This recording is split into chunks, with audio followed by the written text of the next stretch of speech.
there was something that happened to me on the first week as a student in Cambridge for my first degree.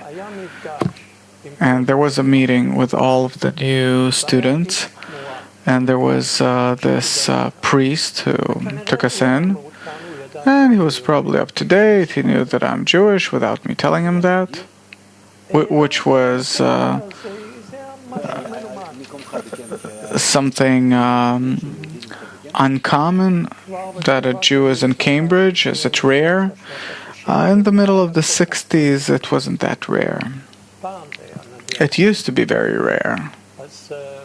So he wants to discover, he wants to show a friendly relation. So he speaks to me a few words in Hebrew. And now when I look back, I look how it made me mad that it's kind of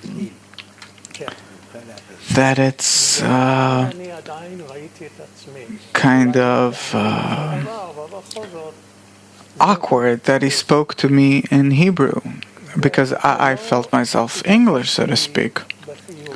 And I did not relate to it favorably, but his intentions were good. And it took me many years until I could understand the deeper meaning of the matter. He discerned that I didn't want to see it this way. And I think that this is the situation today too for many Jews in the diaspora. Even though I get from many people, especially from the States, but also in Europe, we saw it lately and so on, that really, first of all, they're really impressed by what happened. A sudden outbreak that no one expected, on the one hand. On the other hand, the response by the Jews and the response of the Jewish organizations. Today they try to kind of hide it. They don't want to talk about it. And even though that it seems to me, from what I understand, that if they would want, and together if they would want together, they could quench it. I have my own attitude toward it, my own theory about it. But if we examine the forces working, they could cope with this phenomenon and quench it now. And they prefer to keep silent. And by the other way around, through their connections in the media, newspapers, television, they try to make this go away, fall asleep, but as if there's nothing there. They try to silence it down. I think that it's such a non-healthy attitude, approach, a non-mature approach. Maybe I'm wrong about it, I don't know, but I don't understand their behavior.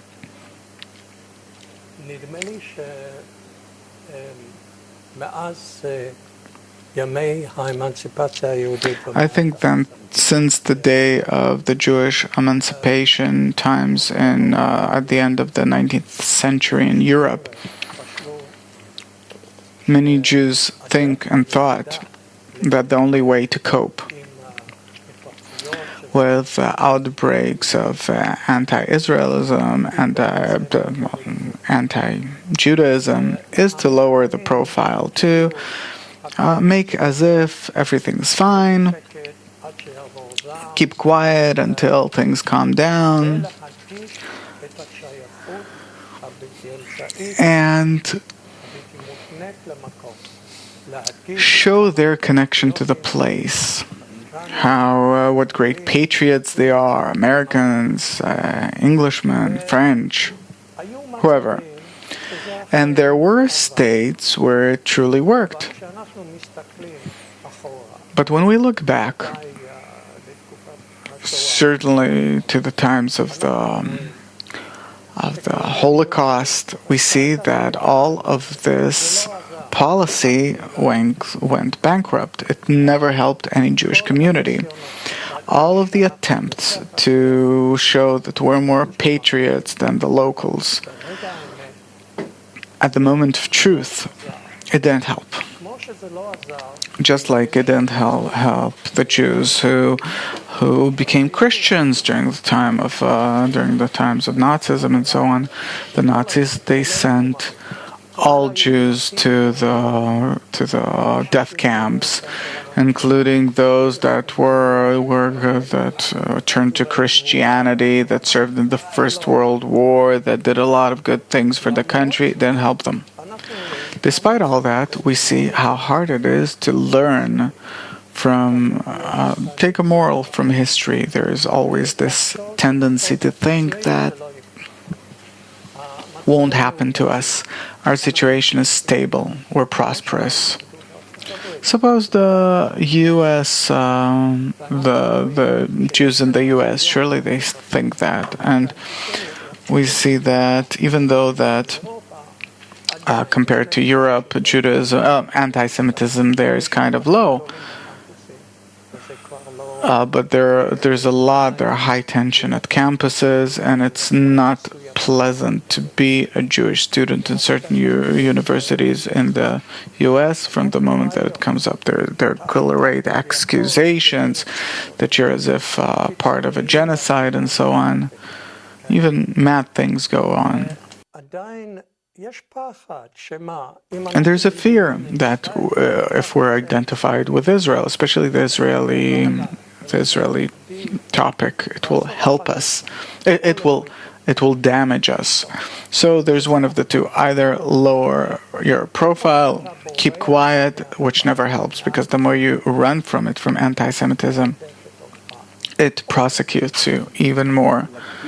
They have to increase their activity in order for you to respond. It is if invites an assault on you.